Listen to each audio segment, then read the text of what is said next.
Welcome, hoş geldiniz, as we say in Türkiye. Welcome to the Turkish Airlines series, where we will be exploring the transformative power of travel and storytelling. Today, we're diving into the vibrant world of Türkiye through the eyes of an exceptional guest who knows it inside and out. So joining us is the wonderful Nicole Gheibi. She's an influencer, a storyteller, a creator who has called Türkiye her home for many years. She's based in the beautiful city of Alanya, and Nicole has immersed herself in Turkish culture, learning the language and traveling extensively across the country. Now, the audio-only listeners won't be seeing this, but I've actually got notes in front of me, which the visual audience will be noticing I'm flipping through.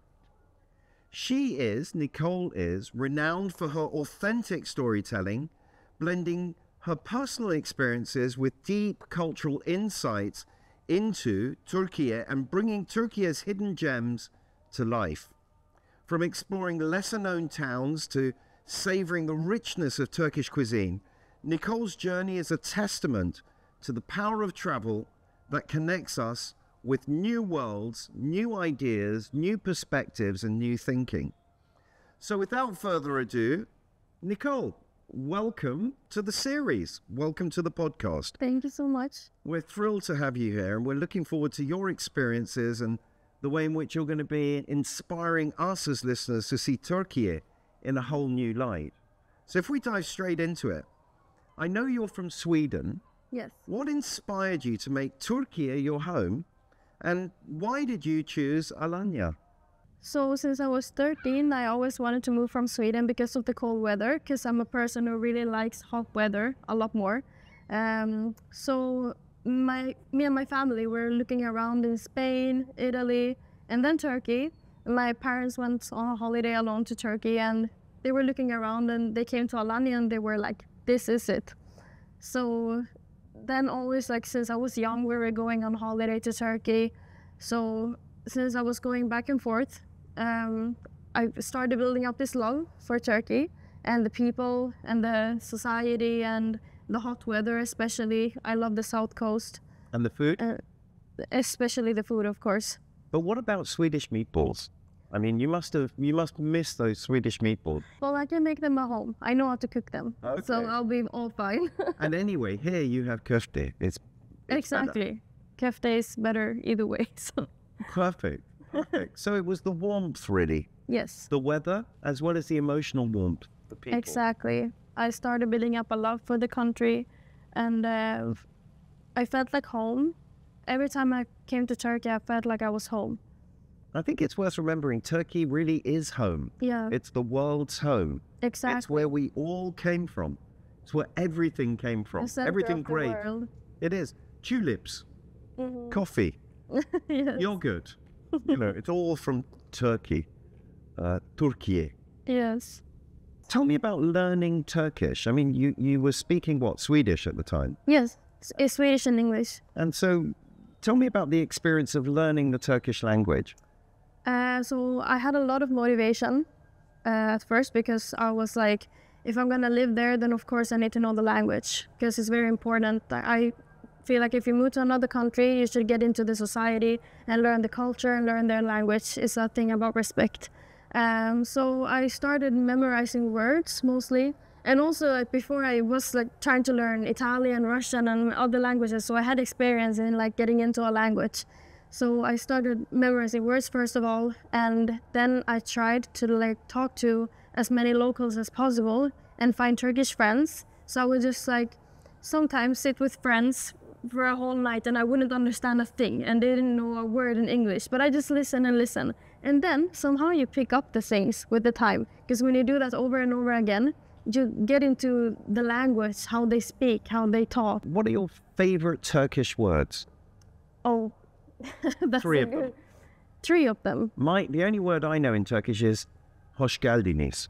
Only that. Welcome. That's enough. I think that's enough. And keteliyorum. I completely agree. Katılıyorum. Yeah, keteliyorum. It's like a magic spell. Yeah. You know, everything disappears if you say this. I like the word öyle because when you finish conversations, it's not like an awkward ending. You're just like, öyle. What does it mean? It just means like, that's it. Kinda. Öyle. That's Okay. the way it is. Okay, öyle. Yeah. How has this use of the Turkish language helped you connect with locals in terms of your storytelling?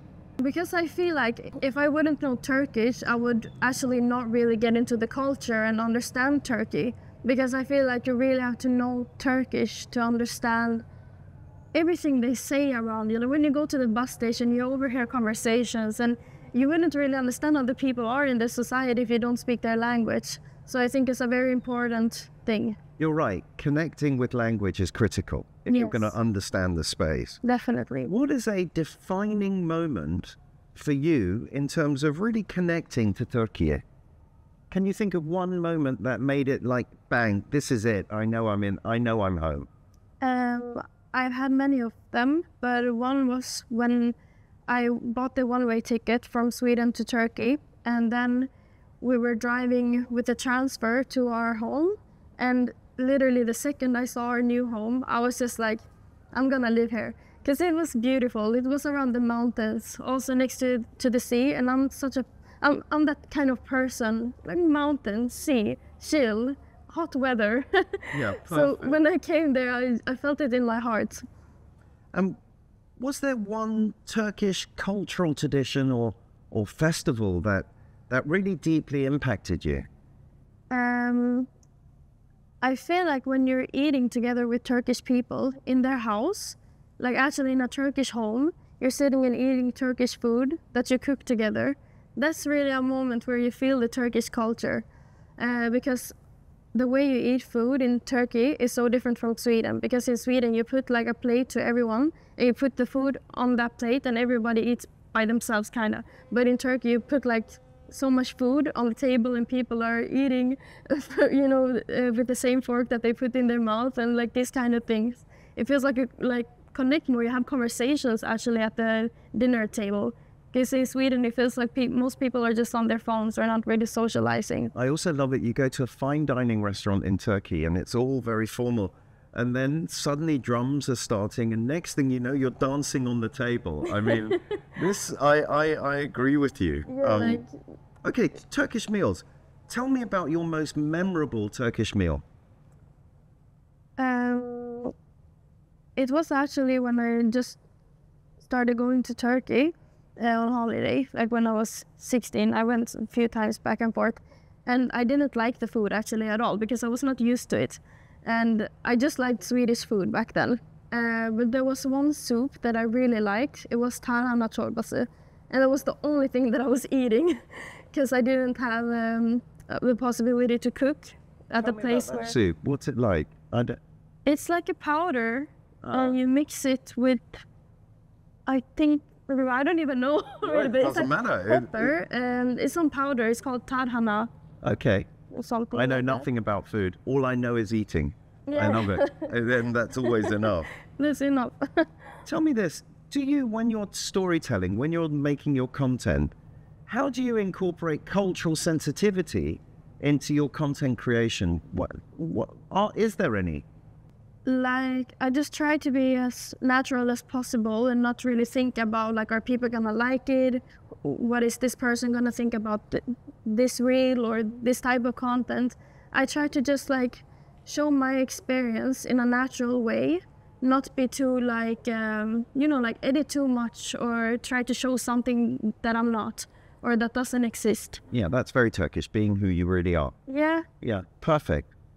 In terms of that then, Turkish Airlines as a carrier, as a flag carrier, I mean, do you feel their in-flight hospitality is a reflection of Turkish culture? Definitely. So tell me about that. So every time I've flown Turkish Airlines, I feel like the cabin crew, they're really like, what is it called? Hospitable? Is that the word? Yeah. So when you walk in there, you feel like it's really a reflection of Turkish culture because Turkish people are like that as well. They're really welcoming if you come into their house. They're opening their arms to you as if you were their family. And I feel like Turkish Airlines is doing the same thing, so it's reflecting Turkey. So hospitality, family, warmth, love, joy, openness. What other aspects of Turkish culture are there that really resonate with you? Turkish music really touches my heart, and I'm also making music by myself, and I also started making music in Turkish even, because I really like the Turkish music, and it brings some special kind of emotions. Also because I used to listen to it since I was young, since we were going on holiday to Turkey, so it feels like it reminds my childhood even.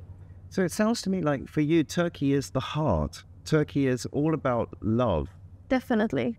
Fantastic. Yeah. Okay, that's now how I see Turkey. talking about love, let's think about the hidden gems that you found in Turkey.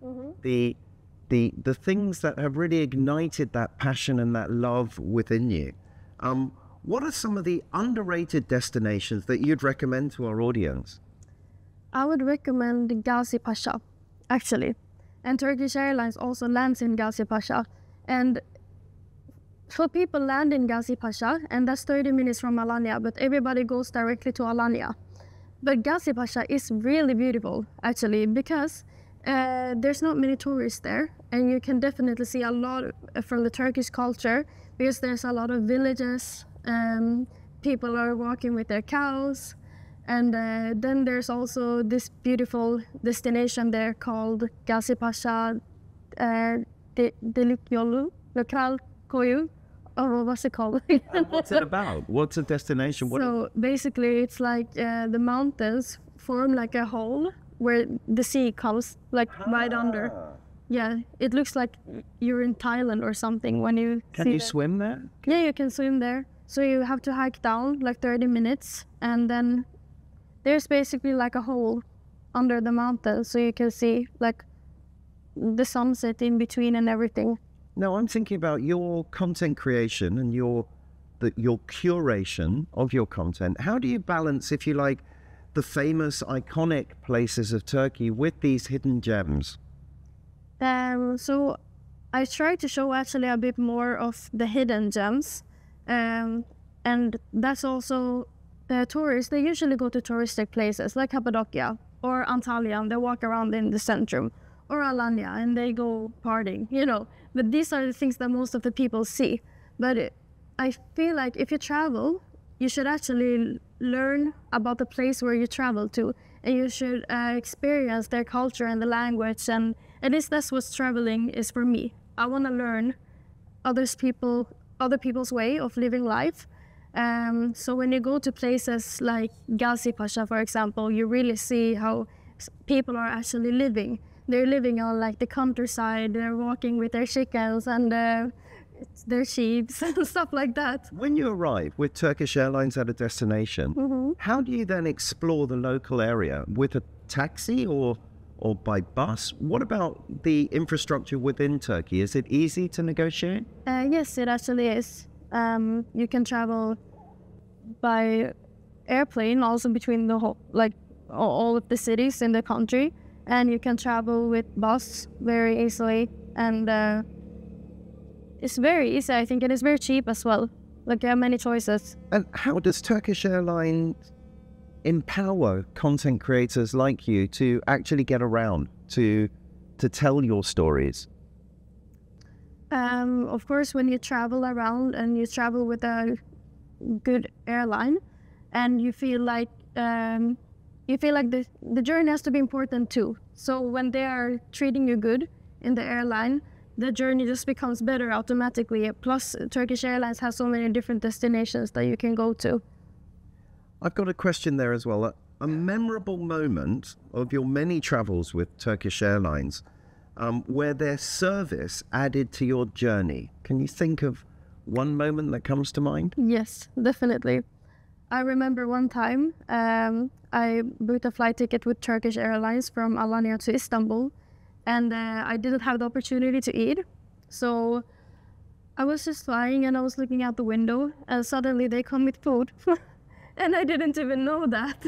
So it was like the biggest surprise for me, and I was so hungry. So they just gave free food, and I was like super happy. Saved me that day. I was dead hungry, you know. What about this though? How does Turkish Airlines make Türkiye accessible for people who travel like you within Turkey a lot?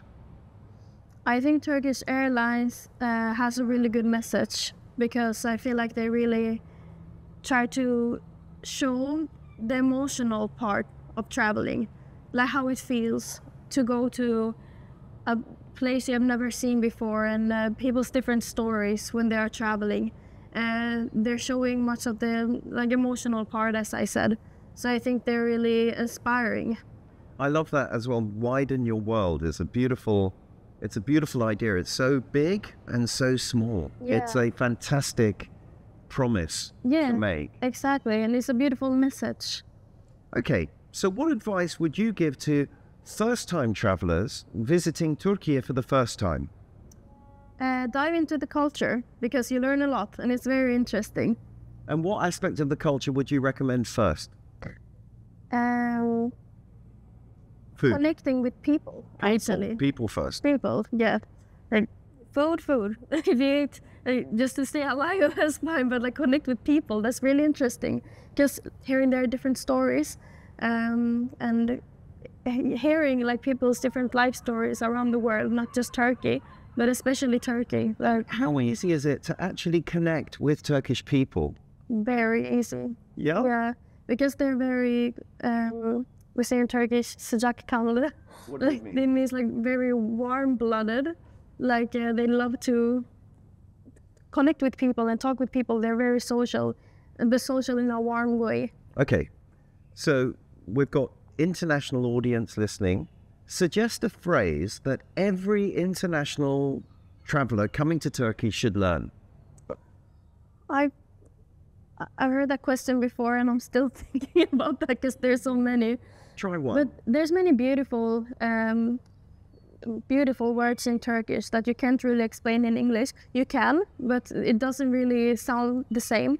But for example, after someone have cooked for you, you can say ellerine sağlık, and it means Ellerine sağlık. ellerine Ellerine sağlık. sağlık.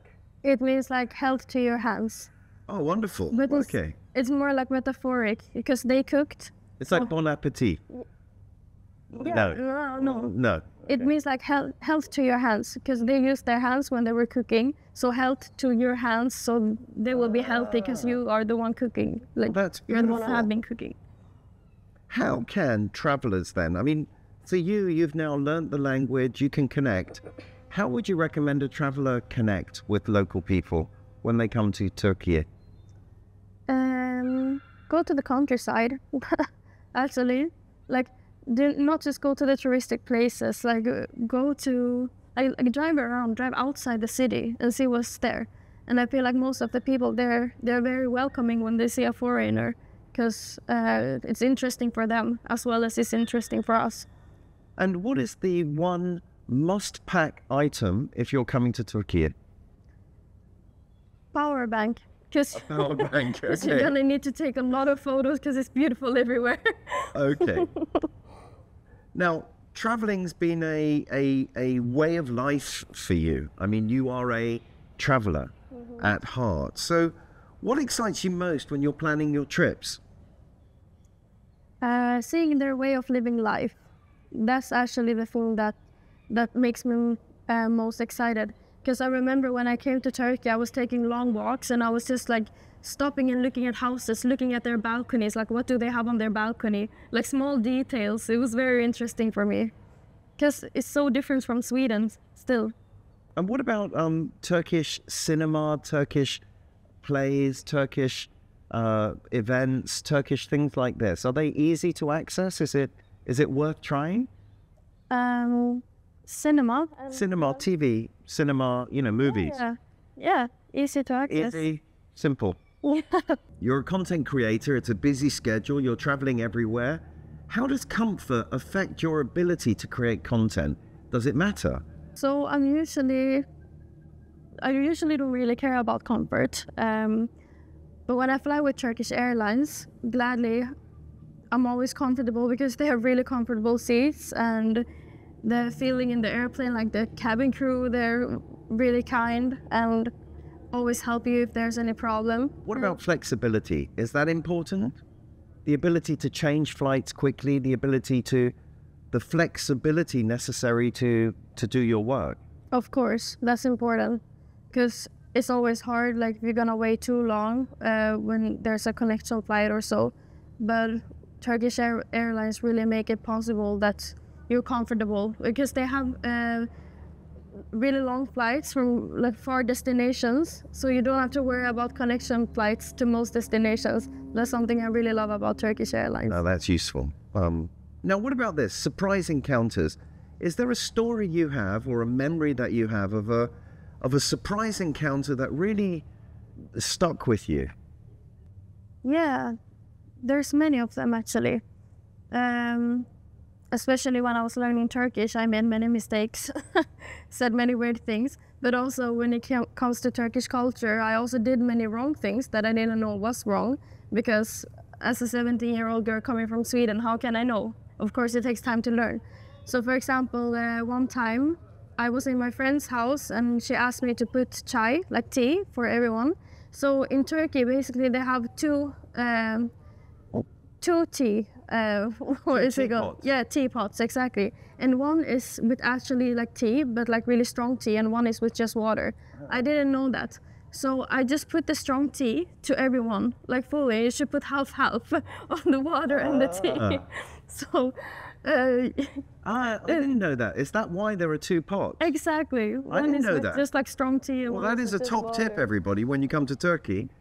50-50 on the tea. 50-50. Okay, now digital tools. You're a content creator. How did you start, and how did you become, you know, a content creator as opposed to just somebody who makes Instagram? Yeah. So I've actually been on social media since I was 10. 2013 I downloaded it, and I've been following the trends and how it developed during this whole time until now. It's 11 years. But I started actually like working with social media in February, and I've always been I always thought about it, and I did work with it a little bit when I was like 15, 16 and 17, posting just like selfies and stuff like that, boring stuff. So I got a bit of followers back then and did some collaborations and stuff. But then I stopped, and in February again, I was like, I don't know, I'm just gonna post a TikTok video. So I was on break at work and just put my phone and explained why I moved to Turkey in Turkish. Okay. So I quickly just edited the video, like cut it a bit and posted it. And while I was at work, I was just like updating, seeing how many views it got. And then it was just like more and more. And then I fell asleep, woke up the day after, and it was on Twitter, it was on the news in Turkey. They were talking about this girl who moved from Sweden to Turkey. And I was just like, why? You know, I didn't get it. But somehow, like, since that day, I was just like, I will continue with social media. I called my boss and I said, I'm out. I'm not going to work anymore. Actually, the day after, it was like, what happened over the night? You know? So it was literally telling the story in Turkish about your love of Türkiye. Yeah, basically, yeah, that. I said that Sweden is cold and I don't like the weather. I prefer Turkey, because many people are asking me, why did I move? And I explained in the video why I moved. It's a great answer as well. Türkiye is the center, it's the crucible of civilization. Exactly. So it's a great place to move to. Definitely. Now, what excites you most about Türkiye as a future travel destination? In my content, I feel like I can inspire people to come to Turkey, because I show much about the culture, I show much about the people, how the people are. And I think also when you go on my page and other content creators' page, you can see, you can feel a touch of Turkey, like how it really is to live there and be there. And how do you balance, if you like, the incredibly rich and deep history of Türkiye with the present extraordinary culture and also the future potential? How do you tell that story through your content creation? I just try to be as natural as possible. I don't really plan, like now I'm gonna tell history or now I'm gonna tell the future of Turkey. I mostly just try to show how it is in the present. So in terms of cultural heritage, are you sensitive at all about preserving that heritage? Definitely, I think it's important to learn about the history of our country. What one destination in Turkey do you still dream of going to? Cappadocia. Yeah, have you not been to Yeah, Cappadocia? and that's really a shame. I went to Cappadocia in the balloons, and it was unbelievable. We stayed in a cave. Yeah. It was a beautiful, and you've never been. No, and that's But this is crazy. the place where everyone goes. Yeah, and I've been to like so many places, and not Cappadocia, and I should go there. I planned so many trips that just got cancelled for different reasons. Okay, well, this is a perfect time to ask this question then. Okay. What is your message to travelers inspired by your Türkiye? My message would be to go out and see the culture and meet with the locals, try their food, listen to their stories, share stories and personal experiences with them. I feel So like for that's you, how... Nicole, it's all about the love, isn't it? Yeah, of course. Yeah. That plays a big part. But that's also how my eyes got open for Turkey, because I connected a lot with the people here. And for example, if you go to a mountaintop and look at a view, yeah, it's beautiful, it can touch your heart, but I think you really get into the culture and society when you speak to the people. Beautiful. Now, Nicole, we're going to close up and we have a quick fire round. Yes. So I'm going to ask you a question. You're going to respond with the first thing that comes into your head. All right. There's no right or wrong answer. You cannot fail. Okay. In fact, the only way you can fail is if you don't respond. All right. Okay, so are you ready? Mm-hmm. What is your favorite Turkish dish? Karnıyarık. What are your top 3 must-visit cities in Turkey? Alanya, Istanbul, and Fethiye. What is the best time of year to visit Turkey? Summer. Autumn. If one answer, you can only do one. Both of them. Okay. If you could describe Turkey in one word, what would it be? Love. Nicole, it's such a great answer. I mean, hang on, you've interrupted my quick fire because it's a perfect answer. What's the most unexpected place you've discovered in Turkey? There's not a name, and You're playing for time, Nicole. One answer. Okay, fast. I went up to the mountain and I just found this like big old castle, like that Where it was was this? abandoned. It was in Alanya, somewhere like up in the mountains. I was just driving around and just found this like city. Seriously, it was super cool. There's no name for it, but it's beautiful. Nicole, you're wonderful. Thank you for sharing with us your experiences of Turkey and your travel. I'm sure you've inspired many people to come to this incredible country and your unique perspective, because I think your perspective is very unusual. Somebody from Sweden living, loving Turkey and really speaking the language with the people. Thank you. Great. Thank you so much. It's a pleasure. You brought Turkey, the magic of Turkey, to life. I'm glad for that. Thank you. I mean, if you were here in the room, I would say, ladies and gentlemen, a round of applause. But there you go. You have my applause. Thank you so much. So to our listeners now, we hope Nicole's stories have inspired you to embark on your own adventures, discovering your own places, your own loves, your own people, your own stories. Whether you're exploring the vibrant streets of Istanbul, the natural beauty of Antalya, or the countless hidden treasures waiting to be discovered, Turkey offers something unforgettable for every traveler. And remember, with Turkish Airlines flying to more countries than any other airline, your next transformative journey is closer than you think. Thank you for tuning in to this episode of the Turkish Airline series. Discover your own transformative journey with Turkish Airlines, and where will your next adventure take you? Until next time, keep dreaming, keep exploring, and always widen your world. Safe travels, my friends. Thank you, Nicole. Thank you so much.